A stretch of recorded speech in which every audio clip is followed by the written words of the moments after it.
Nous avons choisi de réaliser un centre d'interprétation du patrimoine archéologique à Dellingen, une petite commune de 400 habitants, parce qu'en 1993, la Société de recherche archéologique en Alsace-Bossu a redécouvert les vestiges d'une ferme gallo-romaine, une villa, en périphérie du village. Très vite, il y a eu des développements scientifiques, pédagogiques et touristiques autour de ce site.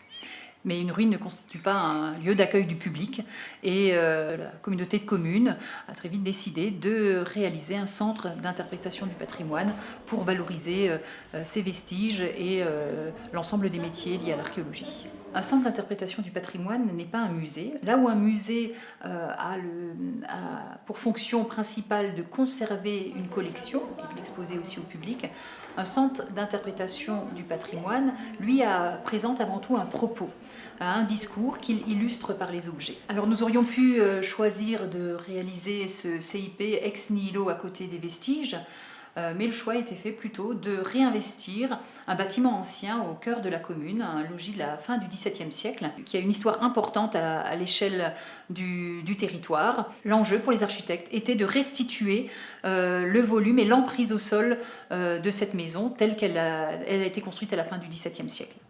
Il restait le logis qui était en pierre, construit en pierre de maçonnerie de pierre, avec des pans de bois à l'intérieur, et le reste avait brûlé. Donc le projet, c'était de construire une extension dans l'emprise de ce qui était les granges, et de reconstituer la silhouette générale du toit. On a décidé de construire en terre, principalement parce que l'idée de l'archéologie où on fouille en grattant le sol couche après couche, là on utilisait la technique du pisé où couche après couche, on construit un mur. Voilà. Et donc l'idée de construire en terre, qui porte l'ensemble du bâtiment, nous plaisait bien. L'autre intérêt de la terre, quand vous voyez, c'est qu'il y avait une dimension aussi en termes de qualité de vie à l'intérieur. C'est que la terre, c'est un matériau qui a une énorme inertie, surtout avec un mur de 80 cm d'épaisseur. Ça nous a pris du temps, hein. On a eu 40 mois d'études à peu près pour aller jusqu'au bout. Aujourd'hui, le bâtiment est là, et c'est aujourd'hui quasiment le seul bâtiment en France de 3 niveaux, ouvert au public, en terre porteuse. L'autre intérêt, c'était la mixité de notre mission. On avait à la fois, on devait construire le bâtiment et aussi concevoir toute la scénographie. Et donc au concours, on avait cette scénographie qui était prévue, mais entre-temps, le maître d'ouvrage a choisi de changer de méthode et a demandé à Muriel Meyer de Métapraxis d'intervenir en tant qu'assistant maître d'ouvrage sur la muséographie pour les faire vivre sédentaires dans les... Nous avons articulé un parcours en 3 grandes parties.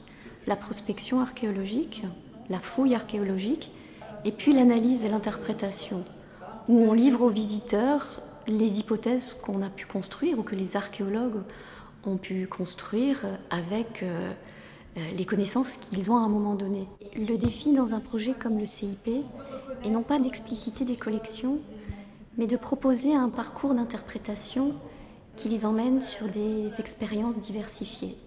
C'est pourquoi nous avons tous collaboré, architectes, scénographes, maîtrises d'ouvrage et muséographes, à fabriquer ces expériences. Alors cette exposition, nous l'avons vraiment conçue comme un outil qui implique le visiteur. On souhaite que le visiteur construise sa visite à partir de cette scénographie, justement en s'emparant de tous ces éléments scénographiques pour découvrir les métiers de l'archéologie et l'Antiquité gallo-romaine.